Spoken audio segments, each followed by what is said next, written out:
this session is going to be the voices of landscape. We're going to listen to very inspiring stories of the success and the resilience of landscapes. In this session, we're going to have simultaneous translation, and it will only be throughout the plenaries. Please remember to keep your phones on silent and keep your tags. For security reasons, the discussion forums have limited capacity. So please be mindful of this and attend your different sessions. Various activities will also be going on throughout the entire event. The exhibitor booths in the tent, the landscape talks. So please endeavor to attend everything, have a beat of everything. There's food, and all the beverage will be provided at the event is vegetarian. The coffee and lunch breaks will be outside. I guess most of you have seen it already. The staff is available throughout the event. In case you need help or any assistance, please look out for people with blue lanyards and also the supporting staff. They have different tags, so please look out for them. They'll be able to help you. There's a website. I think all of us are familiar with it. www.globallandscapesforum.org. So please, it will be there to give us the updates of the agenda. Then we are going to have a very interactive session. We're going to ask you questions, and we shall need you to please cooperate and answer the questions. To answer these questions, you need to log on to Slido. I guess most of us have been introduced to it in our previous sessions. So please, for those who do not know, go to www.slido.com. The room we are using is Voice of Landscapes Plenary. You can give us your name or you can answer anonymously. Yes, so I'm privileged to introduce our moderator for today.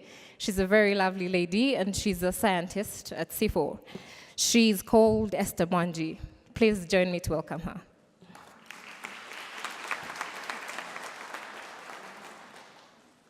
Thank you very much, Ruth, and thank you everybody for making the time to come here.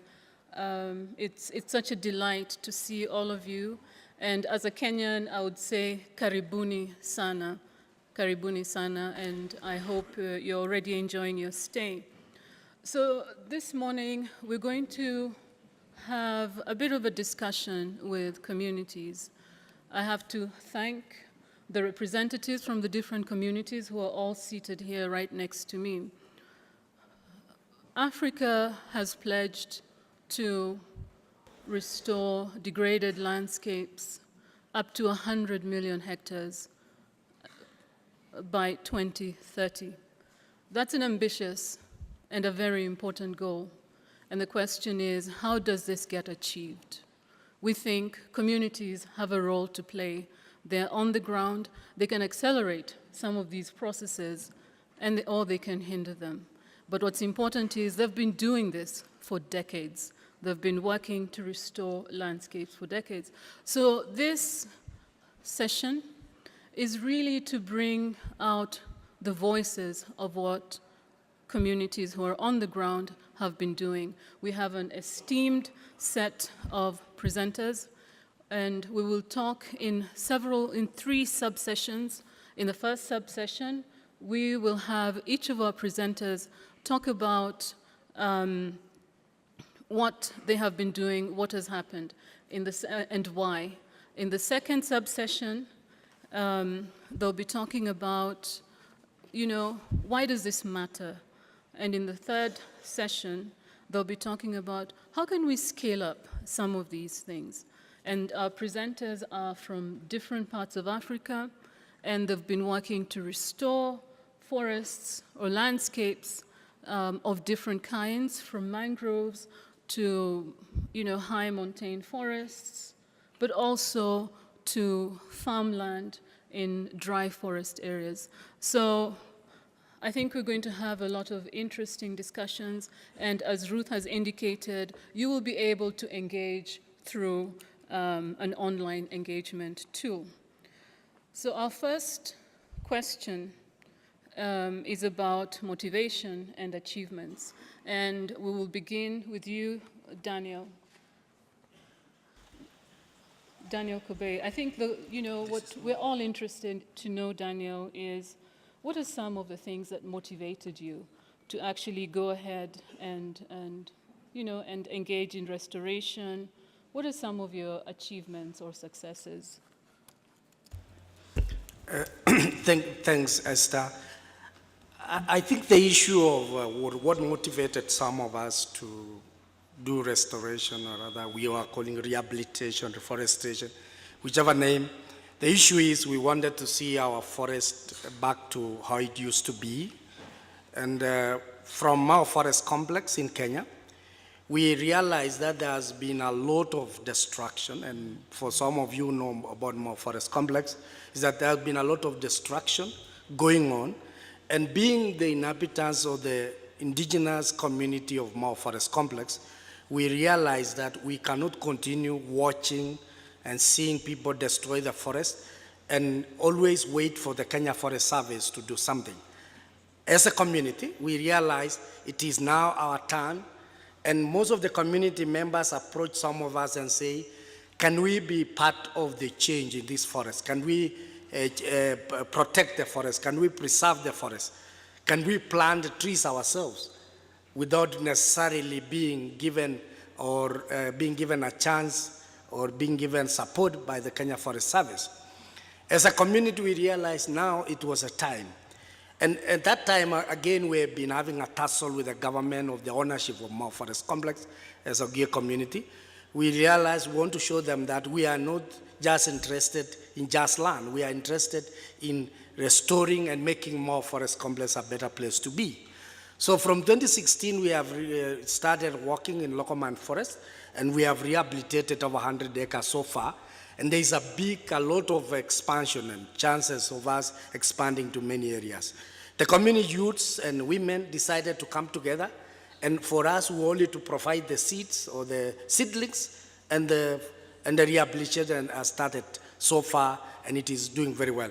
In fact, Kenya Forest Service have already given us a chance and say, how much more forest do you need? And even they didn't care about maybe having memorandums in place. They started giving us a lot of land, and even sometimes we don't have the ability to do everything at the same time. But so far, so good. Thank you very much, Daniel. How about you, Concepta? What motivated you?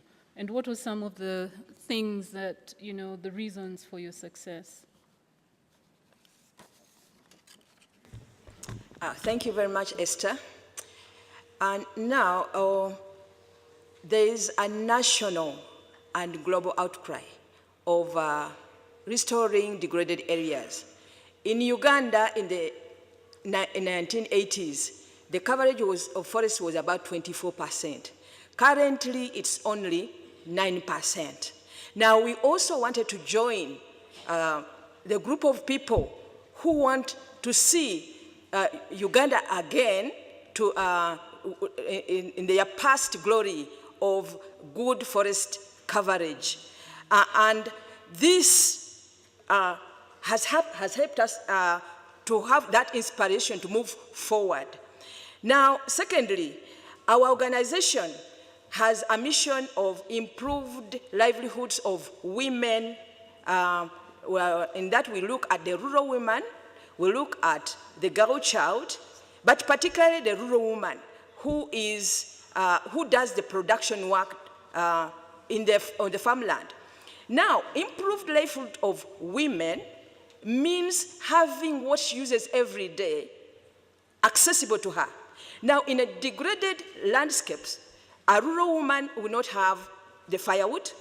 It would be difficult for her to get water, the herbs, and so on. So this helped us move forward to see that we are also involved in the restoration of the degraded forests, especially of the forest next communities, to see that rural woman gets what she wants within her vicinity. Then, of course, I'm a forester, and I feel that, you know, having a forest, a vibrant forest, I feel it's my passion. So that one inspired us. Now, we managed to bring together 6 communities using adaptive collaborative management approach where, to work towards a combined vision, a common vision. And that vision is of restoration of degraded landscapes. So these communities have been able to plant trees, indigenous trees, in areas allocated by the National Forest Authority, even also on their farmlands. But in addition, some have even planted exotic tree species like eucalyptus. And we feel that is okay, because the eucalyptus tree species grow fast, and they take away, you know, pressure from the indigenous tree species, which take a bit longer. So the one reason, that is one reason for success, that is using adaptive collaborative management, bringing the people together. Now, another area which we have been successful in is involving women in management of trees and forests. Now, in Uganda, somehow, women don't own land. And because they don't own land, they also don't own forests. And because of that, they are not even involved in the management of the trees and forests. But within this program, we have managed to bring women on board. They are able to make decisions in forest user groups. They are able to benefit, and they are able to also plant. They are able to plant and then benefit from what they have planted. So that is another area of success. And maybe another one which I can talk about is to break the cultural taboos.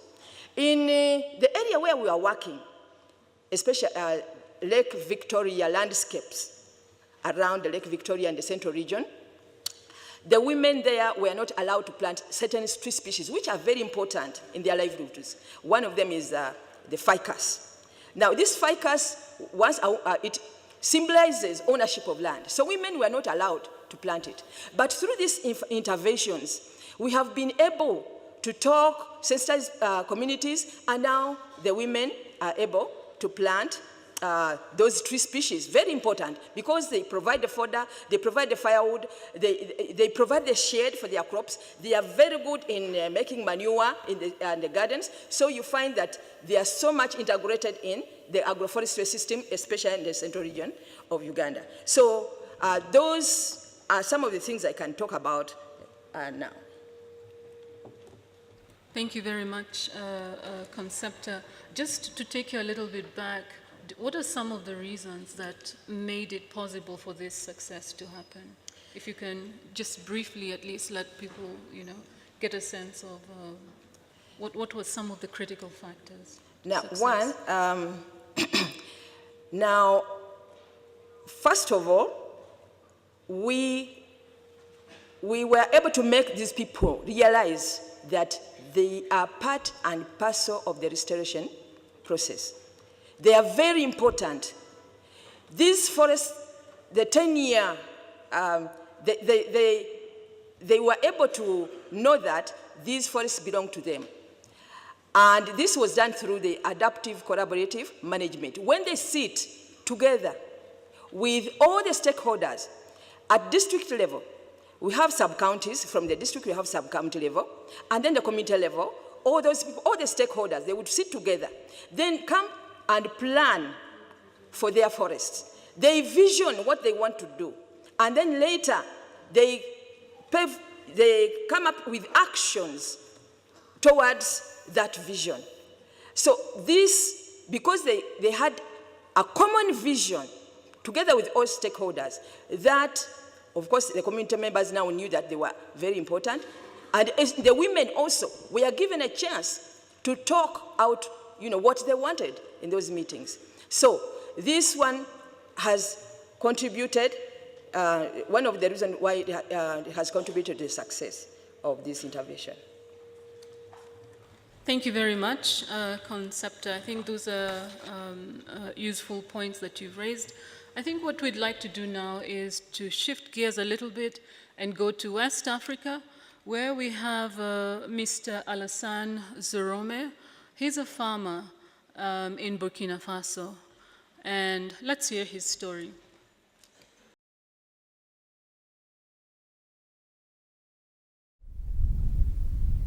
Degradation and desertification are serious issues for Burkina Faso. Around 470,000 hectares of land are degraded each year through a combination of natural and human factors. Trees are cut down for firewood and to make space for agriculture, and as the climate changes, droughts are becoming more prolonged and the weather more unpredictable. The result? Formerly arable farmlands are transforming into desert with devastating human and environmental consequences. However, activists like Elhadji Zorome Lassane are working hard to turn things in the other direction. A farmer from the village of Gasokoli in the Tongomayel district of Somme province in the Sahel region of Burkina Faso, he's been working on restoration since 1993. Mamia am mamia babi kasinga la toni kemanda kitare wanda bis rula wanda wa la ton recorda la bo wa ba mama wet mama nan puwa tora mamia ma ko ma mbele ji ko mse bela mam nan zabon pa libo kisoba.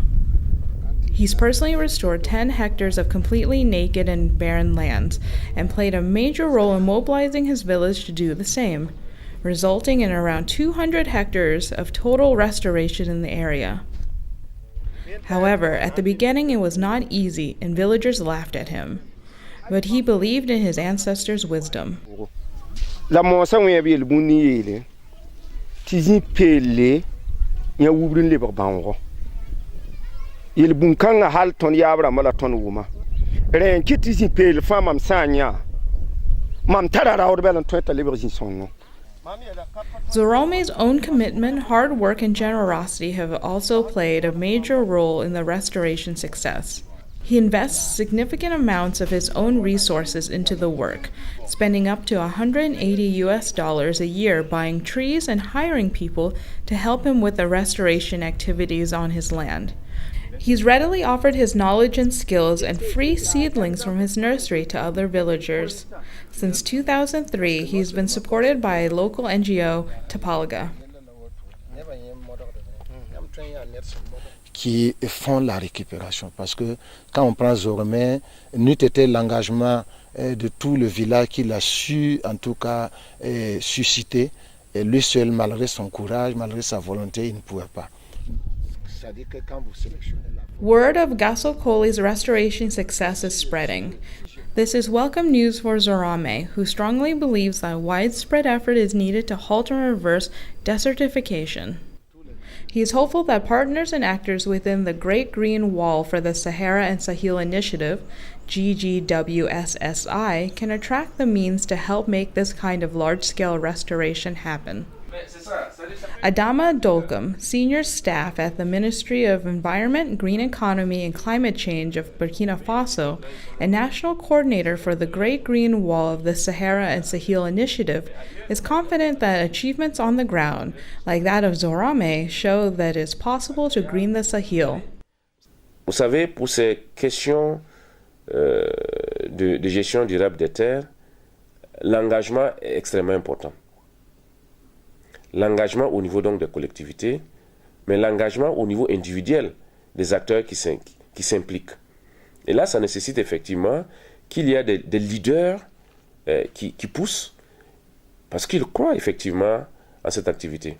Et je crois que l'exemple de Zorome est assez édifiant parce qu'on sent que c'est un leader qui est convaincu et qui veut effectivement amener les autres acteurs à épouser justement la mise en œuvre de ces activités GDT dans une vision de mise à l'échelle assez rapide de ces bonnes pratiques-là. Et notre rôle, c'est d'arriver à accompagner ces acteurs et pour qu'ils puissent pleinement jouer leur rôle. Topolga and the GGWSSI are now setting up an intensive training in leadership, restoration technique, and raising awareness for village leaders across the Sahel region. Pour cela, nous avons organisé une formation avec effectivement l'appui de la Grande Muraille Verte et qui a été une formation intensive pour vraiment sortir des techniciens villageois volontaires qui vont s'engager à sensibiliser dans leur entourage, leurs amis, leurs parents, pour que chacun, à des degrés divers, selon leurs capacités, chacun essaie de faire quelque chose dans son village pour récupérer les terres. Et de sorte qu'à un certain moment, nous ayons dans chaque village une masse critique de personnes qui font la récupération. Back in Gasokoli, Zorame will continue to plant and is committed to sharing his knowledge and passion with whoever wants to learn. La haya ne mamengwe na mu kuma mpang ninga. Mamparatin de ma yimuri. Mamdita ni nimbuita. Thank you. Zipporah, you want to contribute? Please, go ahead. When communities have capacity built and we create the awareness to the communities, they can be very positive.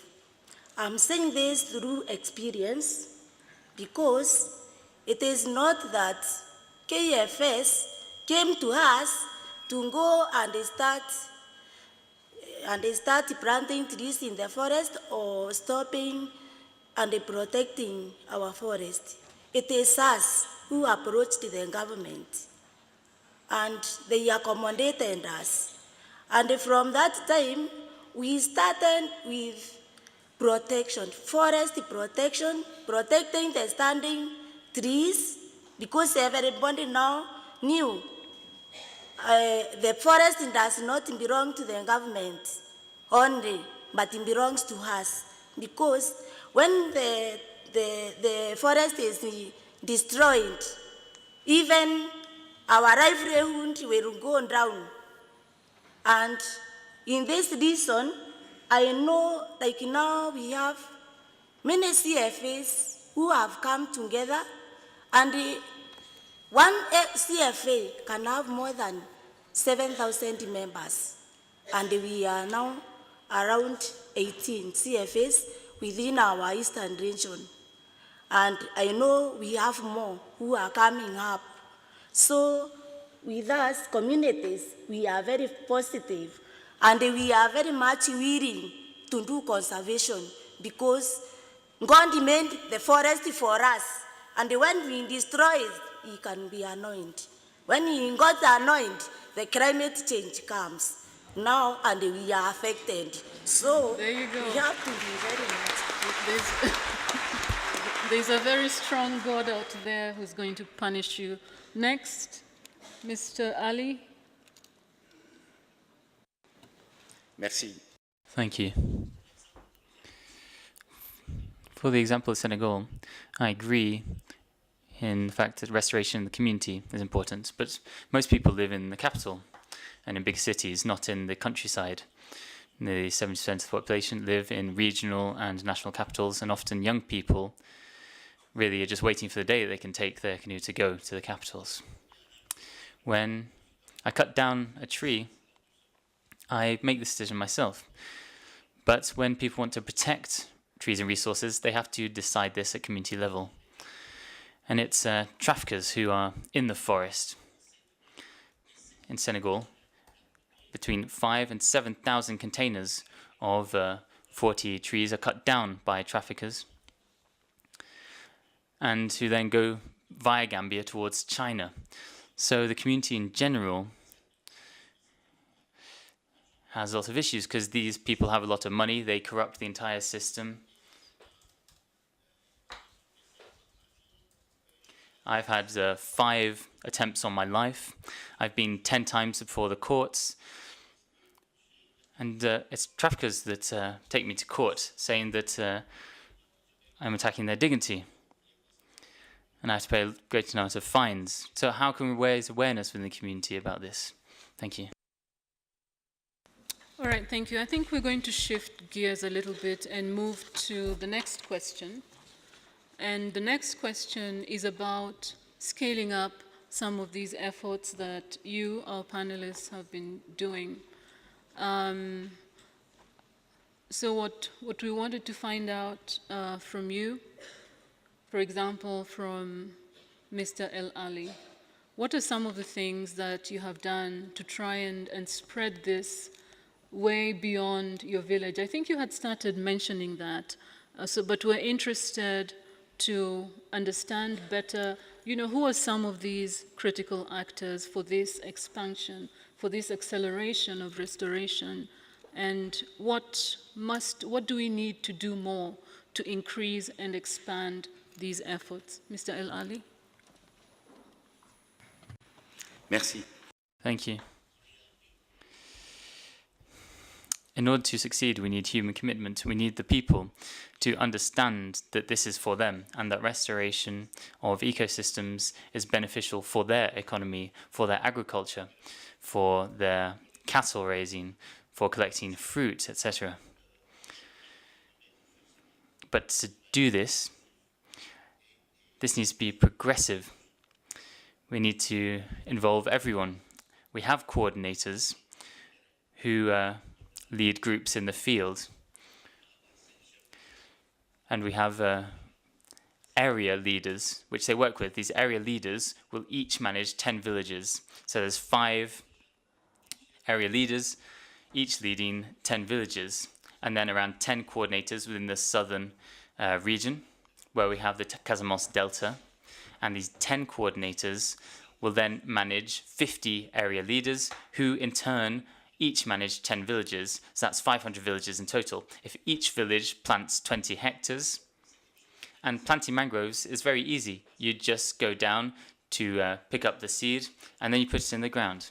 It's not more complicated than that, but you have to pick up the seed at the right time and plant it at the right time during the rainy season.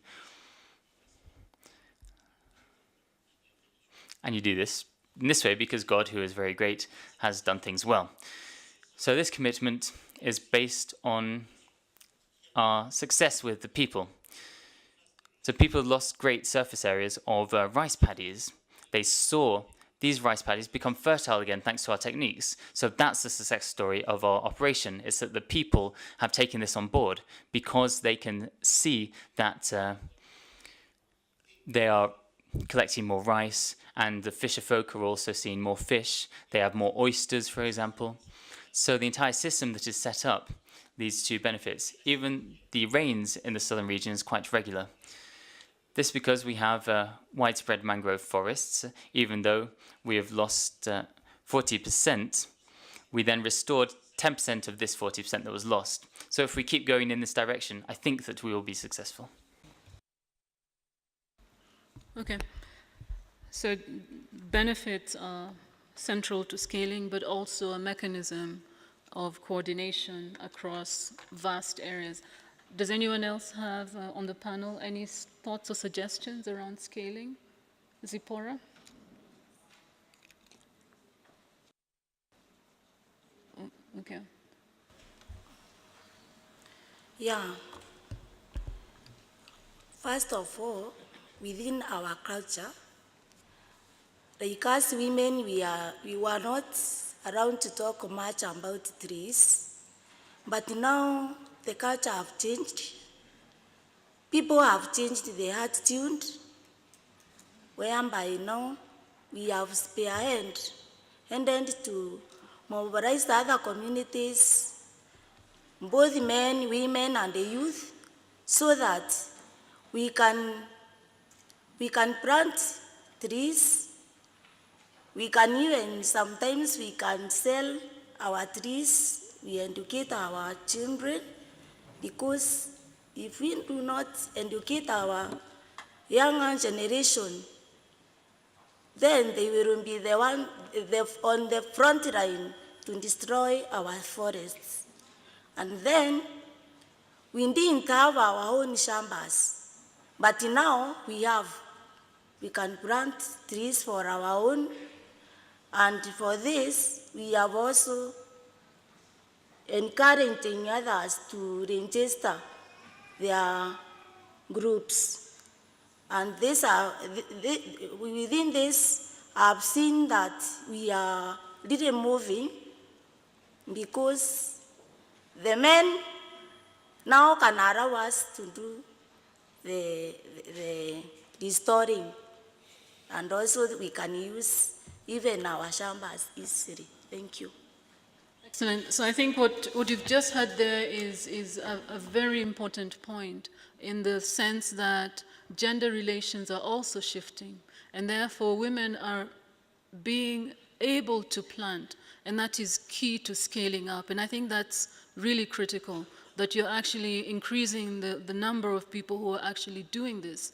I think the other thing she hasn't mentioned, oh well, she did mention that she's been encouraging groups, but I think we're not getting the real picture here, because she has not only encouraged and helped to mobilize group formation, but she's also been able to set up an umbrella organization that brings these different groups together. And through that umbrella organization, you're able to actually provide different kinds of support, knowledge, skills, capacity building, etc. So those are some of the things that Zipporah is saying, these are critical to actually scaling up where she is.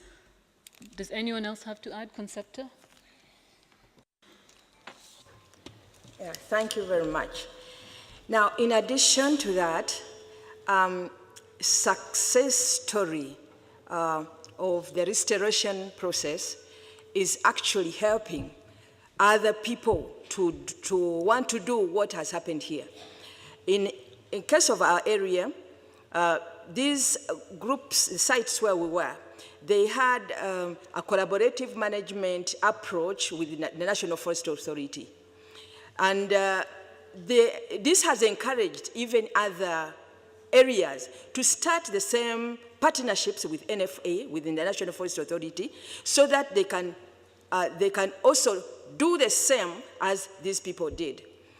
Now, in addition, we have tried to see that we always involve the district and sub-county officials in the whole process, because for them, they have the mandate to replicate this in other areas, bigger than the project area.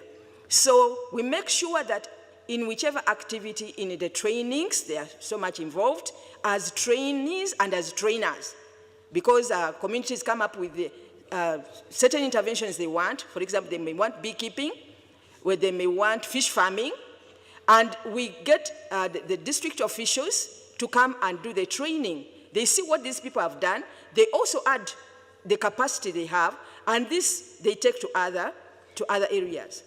Now, in addition, among the district officials, we have, of course, the policy makers at that level. Now, these ones are very key to making sure that there is upscaling of the interventions. Now, in addition to that, we have tried so much to see that we involve the national level actors, the policy makers, and the technical, the policy makers and law makers. Now, we have engaged them through workshops. We have publications talking about what, the whole process and where we are now. We have tried to see that we inform them using different means, the newspapers, the TVs, the video documentaries, all those, to see that we inform them. But anyway, we have done that, but maybe it is still lacking. We still need more to do to publicize this more and to engage these people more, so that it is outscaled more. Thank you very much. Okay, thank you. So there you have it. We need to involve subnational and national actors as well in partnership as part of a scaling. Serge, you have some thoughts? Merci. Thank you. I'd just like to add something. In terms of restoration of forests and landscapes, in order to scale up, we need to develop techniques which are simple, but which do produce results, and results which are beneficial to communities. And then raising awareness becomes easier.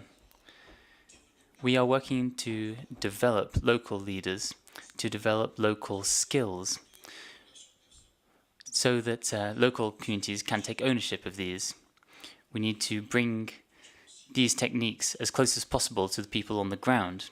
For example, you saw the tree nursery in Zorme, and we have a lot of villagers who are trained there and who can then produce themselves plans to go towards the forestry services. So skills transfer at local level is very important. And emphasizing results is important. We shouldn't just do for doing's sake. When we decide to take action, we need people on the ground themselves to see the results.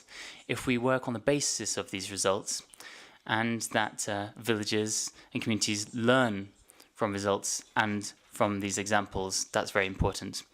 That's what I could add in terms of scaling up and the means, approaches and techniques which will enable people on the ground to take ownership. For example, in Tiparga, you can see that Zorme has a 3-hectare forest. And with his results in just 3 years, there are at least 5 more producers who have worked on these same forests, and this is now extended to 20 hectares. So himself, in his restoration, he has restored 10 hectares and then led his entire community to take this up and recover around 200 hectares in the space of 5 years. So I think that for scaling up, we really need to work on results with skills transfer and with a monitoring and follow-up on the ground. People can't stay in the offices. We need to be on the ground, in the field, with farmers and villagers who need support, who need monitoring and follow-up, so that they can continue what they're doing in order to achieve results. Thank you. Maybe the one statement I want to make is about the use of scouts, volunteer scouts in the model we started in Locoman Forest has now become so important in many areas. There is a request in some parts of Marishani, Kiptunga, and part of Masai Mao. And the unique part about Mao is not like any other, is that there is a lot of illegal logging, charcoal burning, and you have to use these people to help you to do the job. But they ask you, where do we get the money to do what we're doing? Sometimes, because they do it for the first 1 year, the second 1 year, they are getting tired. So the next thing is that we help them to come up with tree nurseries themselves, and then they sell to the community, and they do restorations themselves. And in many other chances, they begin to realize that some wants to start ecotourisms, where they want to help people to know more about Mao Forest, some of the caves in Mao Forest, and many, many other issues which are going on. And people begin to believe, I think Mao is not just about the forest alone. There are other good things. There are other tourism areas for some people who have never seen some caves in Mao, but this is now a chance for them to have to see that. And this has made many youths who are, some of them who are not employed, to participate. Initially they thought if you become a scout, you are paid. But now they realize you can volunteer, and in the process you gain, because you will be part of the tour guide, and the kind of relationship we have created with the Kenya Forest Service. And also currently we are trying to create a memorandum with Kenya Wildlife Service for, for the case of Masai Mao, to see how we can, as a community, work together in protecting the forest. Because the number of people or the number of officers working in Mao Forest Complex may not be enough. And many people are talking about Mao, but some of us who were born there, they know the level of destruction which is going on, and yet sometimes we talk in big places like this, but the reality is we need the communities to be involved for it to be a success even for the future generation. Okay, thank you very much. It's very clear if you look at the word cloud that everybody agrees that communities are actually central. Everybody in this room, that communities are central to restoration and are central to scaling up. I think the word I have seen here that we haven't heard being talked about, we've seen cooperatives and collective action, that's fine. I think the word that I'm seeing on this cloud that none of us here has mentioned is the issue of businesses, okay? So could any of you comment really quickly on whether you think there is a role for businesses in the scaling up of some of the things you're doing? I just need one person to make a comment on that, if there is. Okay, so Concepta and then you. Concepta. One thing we should know that, of course, these people need improved livelihoods. They need something to push them on in terms of income. Now, in our case, our communities came up with various initiatives by themselves. They started off by having what they call village banks. They mobilize money within themselves, and they start small businesses. Some of them related to the forests.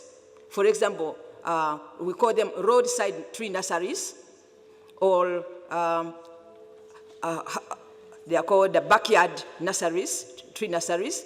These they sell to other people in order to make income. Of course, the beekeeping was there, but then at the same time, they had other income-generating activities. For example, selling snacks, ladies being able to borrow money from these village banks to start small other businesses, poultry farming, pig farming, and so on. So as to be an alternative to the forests, because initially everybody was looking at the forest as the source of income, the cutting poles, cutting firewood for sale, and so on. But with these other businesses, they are able to leave the restoration process, come to a good conclusion, because they are not depending and they are not desperately in the need of looking at the trees as their only source of income. Yeah, thank you very much. I think that's what I have to say. Thank you. Zipporah, you had something to add?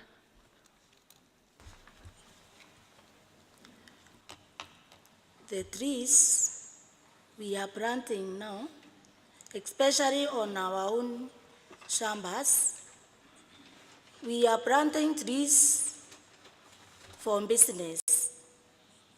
I'm saying this because we need money to have raised our living standard.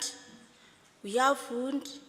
We need educating our children. We need a lot of resources so that we can be able to do our every day-to-day work. Like now, as women, we have already started thinking of how we can have small businesses, whereby, like now, we are trying to make fireless baskets for cooking, and also making the baskets, carrying baskets, because now we know we don't have to use the polythene papers no more. And the other thing is that when we go on planting trees and cutting, then the percent which we are crying for, 10%, it will still be going down.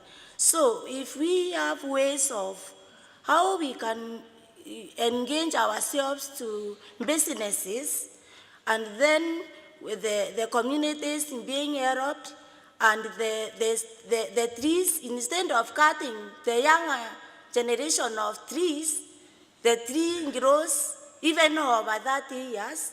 I think that one can help our communities to wear off and sustain themselves, because we need money to wear off our homesteads.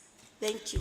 Thank you very much. I think one of the interesting sort of like paradoxes that Zipporah raised in her story, which these stories are all online actually by everyone here and I think 6 other more people, was the issue that fine, you know, our children are seeing trees only for the money and less for the climate, for water, for etc., you know, and the other, are they called services? I don't know, there's something they're called, but other functions. And so that was one of the issues she raised. How do we make our children to see that the trees go beyond money and providing the shillings or the dollars, or, you know, but that there are other things trees are also important for. So anyway, I thought I'd just leave you with that. I think we're coming sort of to the last set of questions, the last question actually, and we're running out of time, and so it has to be really brief, 1 minute for each person. What we'd like to hear from you is what are some of the just 1 or 2 most critical things going forwards that you want to see happen? What are some of the critical needs or priorities going forward? Can we start with you, Concepta? Yeah. Sorry. Now, the critical need is to see actually that there is outscaling and upscaling. But how can this happen? This can only happen if restoration is taken as a priority at the national government level and the district government level. This is when we are able, you know, it is so easy then to send out information. It's so easy once it is implanted in the policies or bylaws.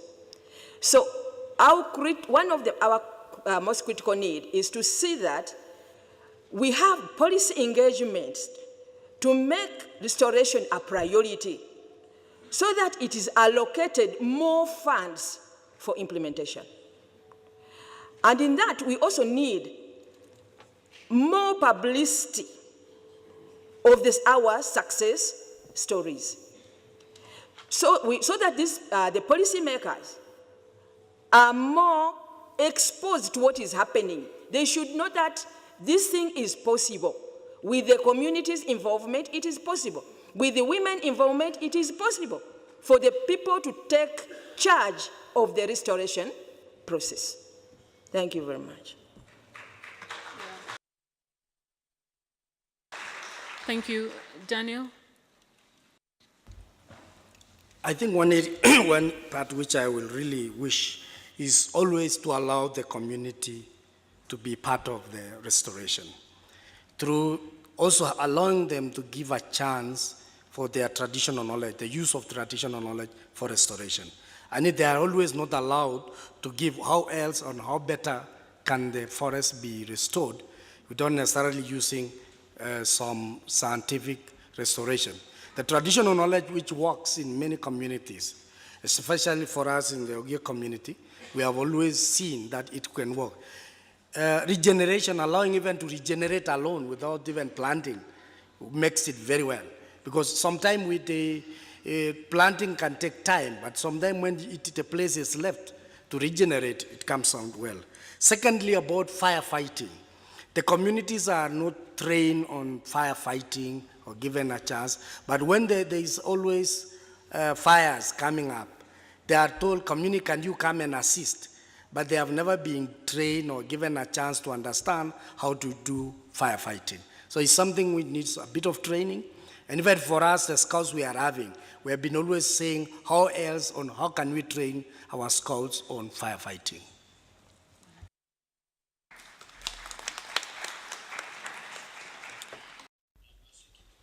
As far as I'm concerned, I come from a region where nature is not very generous because we have about 300 millimeters of rainfall per year, so degradation is a real problem. But we realized that through the success that we've had, that this is not destiny, that the population that we're working with are aware also that they are not condemned, at least if they are working in solidarity. So what we need to do is to support them with means, resources, the resources that they need to do their work, because without resources, they cannot work. Secondly, we also need to think that there are times, there are some priorities and needs that are there. For example, water needs that are actually obstacles. We need all households to be involved, but if a woman is supposed to be looking for water throughout the day, they cannot get involved. So we need to work to support them in that regard. And thirdly, for me, it's important, I'm going to underscore this, we cannot restore degraded lands on behalf of the communities. We need to train them, we need to make them able to do the work so that they can be able to act on what they are experiencing, and that's how we're going to win the fight against degradation. Thank you.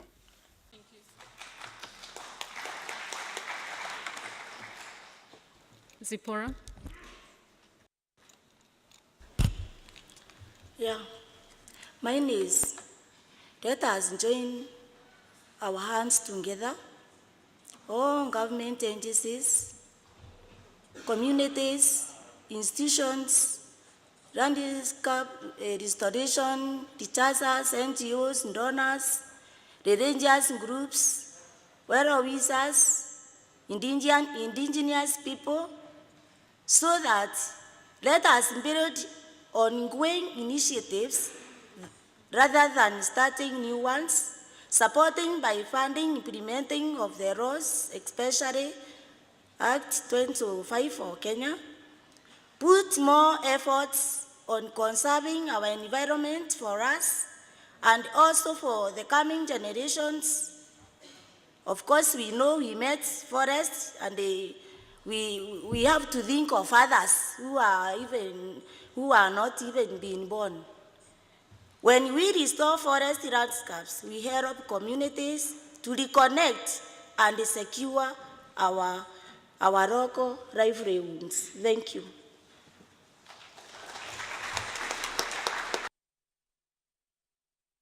Mr. El Ali? Thank you.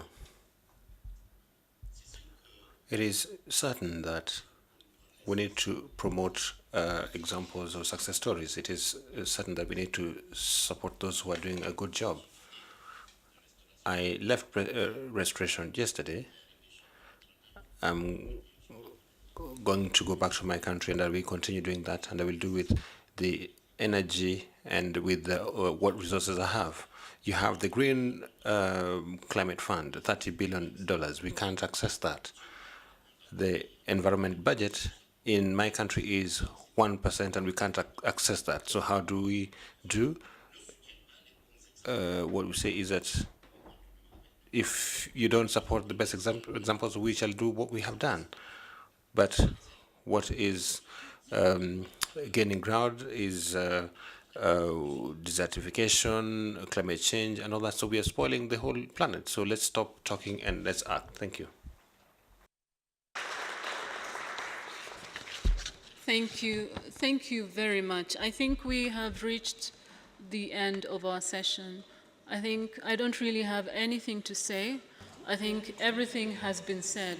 And for all of us, whether we're in research or in policy, wherever we are, I think it is clear where the beginning is and probably where the end is. It's with the people on the ground who have an incentive,